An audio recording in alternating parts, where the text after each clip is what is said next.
అనగనగనగా ఒక చిన్న గ్రామం. ఆ గ్రామం దగ్గరిలో దట్టమైన అడవి. ఆ గ్రామంలో రాజు, సోము అనే ఇద్దరు చిన్ననాటి స్నేహితులు ఉండేవారు. వారు చిన్నప్పటినుంచి మంచి స్నేహితులు. అప్పుడప్పుడు వారు అడవిలోకి వెళ్లేవారు. సోము, ఈరోజు అడవికి వెళ్దాం.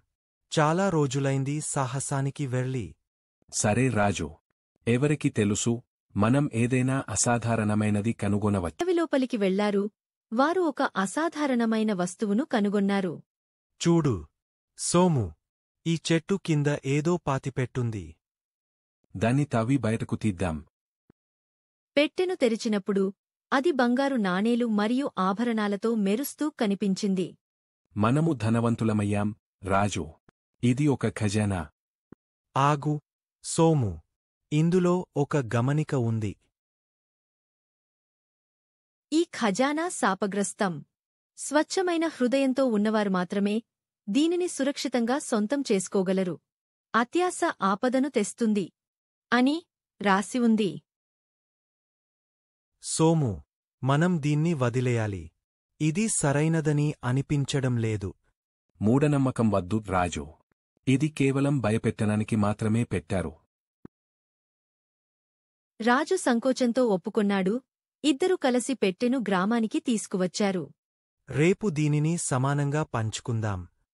ఖచ్చితంగా, రాజు. అత్యాశతో మునిగిపోయిన సోము ఆ రాత్రి ఒక పథకం వేశాడు. ఈ ఖజానాను ఎందుకు పంచుకోవాలి? ఇది మొత్తం నా సొంతం చేసుకుంటాను. సోము, రాజు మంచి నిద్రలో ఉండగా సోము ఆ పెట్టెను తీసుకుని వెళ్ళిపోయాడు.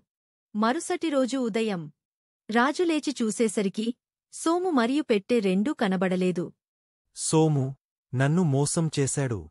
నేను అతన్ని వెతకాలి. రాజు సోము జాడను అనుసరిస్తూ అడవిలోకి వెళ్లాడు. భించాడు. ఇక్కడ ఎవరూ దాన్ని కనుగోలేరు. సోము తవ్వుతున్నప్పుడు అక్కడికి ఒక దొంగల ముఠా వచ్చింది. మీరు ఎవరు? మీకు ఏం కావాలి?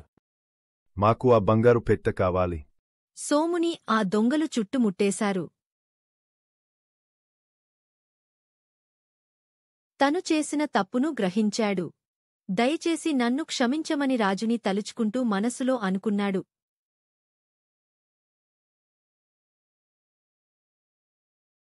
సోము భయంతో ఉన్నప్పుడు రాజు అక్కడికి చేరి ఆ పరిస్థితిని చూశాడు.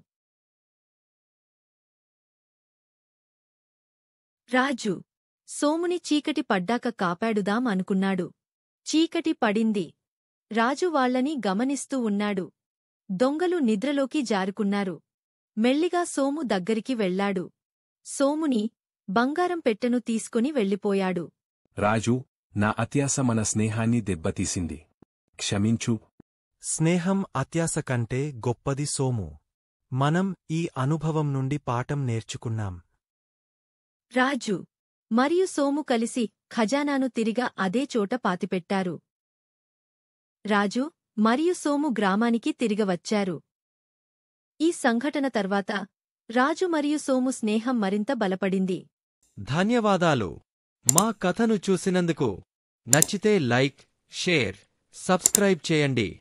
నోటిఫికేషన్ బెల్ను ఆన్ చేసి కొత్త కథలు, పాటలు వెంటనే చూడండి. మరిన్ని అద్భుతమైన వీడియోల కోసం మమ్మల్ని మీ స్నేహితులతో పంచుకోండి.